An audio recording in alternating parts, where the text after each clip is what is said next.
This news update is brought to you by... So, I'm meeting Rico later. Gotta check in with the girls, but first, let me check my usage on the MyLime app. Now, what should I wear? Hashtag sexy. He's here.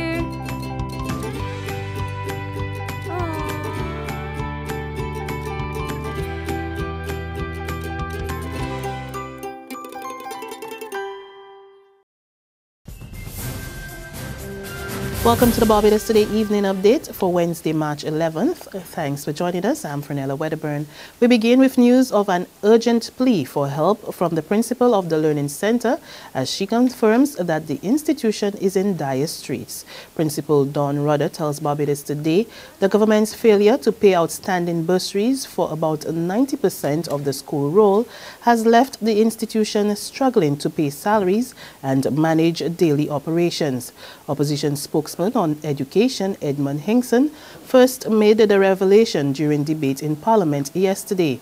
Rudder disclosed that the school was paid bursaries last month for the third term of the last school year.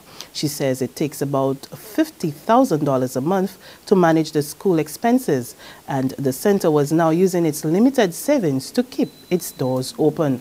Rudder confirmed that the parents of the school's 75 students have been informed about a possible closure if no funds are received.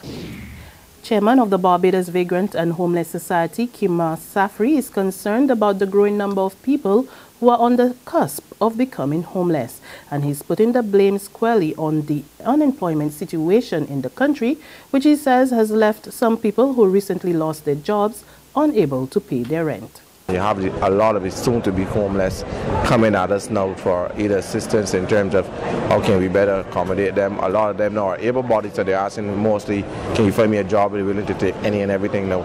So the job placement, economic down, the job loss and the economic downturn is the major issue that surrounds the reason persons are now soon-to-be homeless.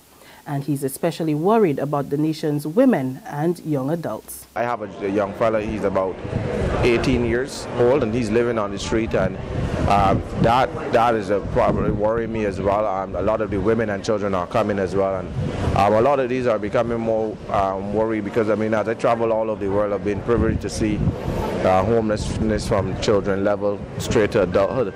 So I'm frightened to say that I may see Barbados taking a swing in terms of the young adults becoming homeless. I won't say from the kindergarten age, but in terms of the 16 age, because that's the age of consent and you can do certain things, you know, without parental consent. So I'm seeing that now becoming a bit more in terms of that's getting very frightening. The head of the Barbados Tourism and Hotel Association, Sunil Chaturani, is pleading with the government to deliver on promised concessions. Back in January, Finance Minister Chris Sinclair announced to hoteliers that the concessions would be made available soon.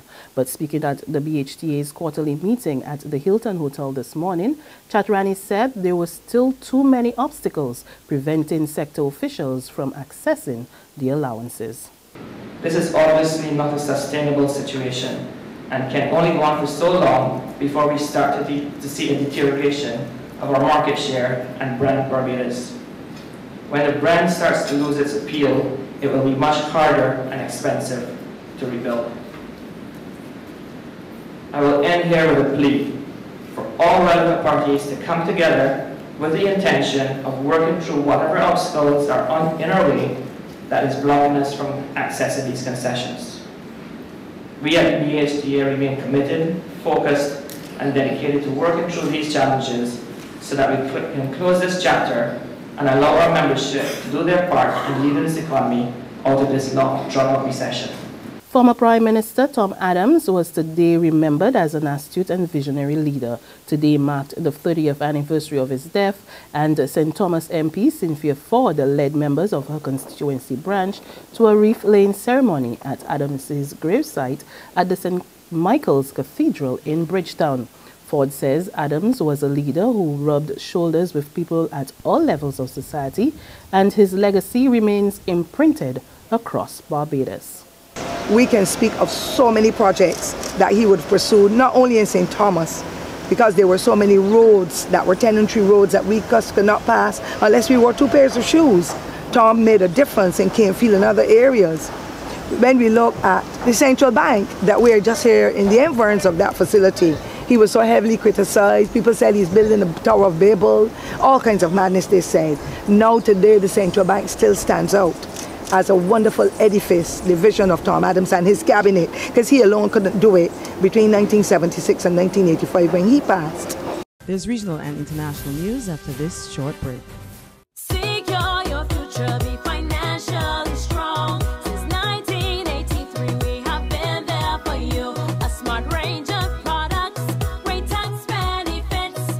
We're the solution to your hopes and your dreams.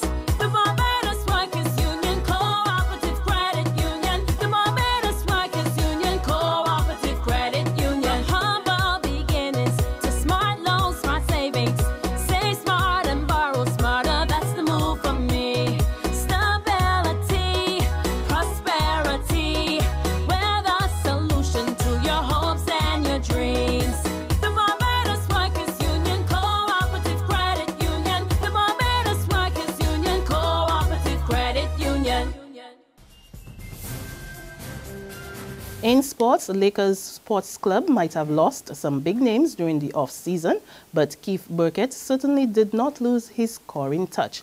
Led by a 24-point performance from their star shooting guard, a new-look Lakers side trounced Urban Vibe St. John's Sonics 73-47 when the Premier League competition continued at the Willie Gymnasium last night. The sharp shooting guard connected on 3 of his first 4 3-pointers to help Lakers blow open the contest from the opening quarter. With the assistance of Oman Haynes, who accounted for 6 early points, Lakers stormed out to an early 12-2 lead as Sonic Stars player Akeem Marsh struggled to find a rhythm with his jump shot. However, he still led Sonic's efforts on the night with 12 points and 12 rebounds. Regional news now to Guyana, where the opposition coalition, a partnership for national unity, and the Alliance for Change is appealing for calm following the execution of political activist Courtney Crum Ewing. Police confirmed that he was gunned down on 3rd Street last night while on a loud hailer, urging residents to turn out to vote in the May 11 general and regional elections. They reported that 4 men pulled up in a car and shot him several times. Investigators have collected several .32 spent shells from the scene. And further afield in Florida, they are presumed dead, but a desperate search continues for 11 service members off the waters of the Florida Panhandle. This despite reports that human remains have been washing ashore in the area near Anglin Air Force Base. The 7 U.S. Marines and 4 aircrew have been missing since last night after the Army Black Hawk helicopter crashed during a training mission. Not only have human remains started to wash ashore, but more debris, more parts of this Black Hawk potentially have washed ashore in the last several hours as well. But she's stressing that this is still a search and rescue effort, that they are still hoping for the very best. But as we've reported, officials believe that those 11 service members, 7 Marines from Camp Lejeune in Jacksonville, North Carolina, and 4 crew members, the 2 pilots, the 2 crew members of the Black Hawk based here at Louisiana Army National Guard, that they are presumed dead. And that's our Barbados Today evening update. But you can join us again tomorrow morning. Until then, remember to log on to www.barbadostoday.bb, subscribe to our e-paper, email updates, or like us on Facebook. You can also catch us on iZoomi Media and bus terminals or screenplay at supermarkets and gas stations near you. Also tune in to Channel 101 online TV, as well as Mix 96.9 FM. There you can get all the latest news and sports. I'm Frenella Wedderburn. See you tomorrow. This news update is brought to you by... So, I'm meeting Rico later. Gotta check in with the girls, but first, let me check my usage on the MyLime app. Now, what should I wear?